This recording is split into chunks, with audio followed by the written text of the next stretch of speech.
Hey guys, Craig here again with another how-to video. Today's video is going to be on Premise Foam.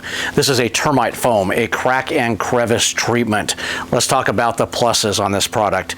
Made by Bayer, so you know it is a state-of-the-art product from one of the top manufacturers in the world. If you have any type of kick out, some people say knockout, those are the holes where the termites have excreted their, looks like sawdust droppings, because they eat cellulose, which is your wood. So if you have that problem, get yourself a can of Premise Foam. Looks like this. Shake it up really well. Has the straw attached to it. What you're going to do, take one of the tips that comes with the product. You'll notice one is a longer, skinnier tip. One is a fatter tip.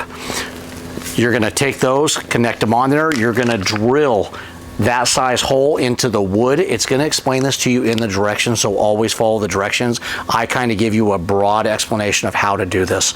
You're going to take, after you've shaken it, 1 to 2 squirts. This has a 30-to-1 expansion ratio. Pretty much every time you squeeze this, the amount that comes out is going to expand to 30 times that. So it really covers that void inside of there. It is undetectable to the termites. What does that mean? It means it falls into the category of non-repellent. They have no idea this is there. That's why it's so effective. Non-repellents allow them to go over it, take it back to the nest undetected, and slowly but surely wipe out the populations. So if you have a termite situation that is not out of control, that does not need tinting, it is a spot treatment, this right here is your go-to.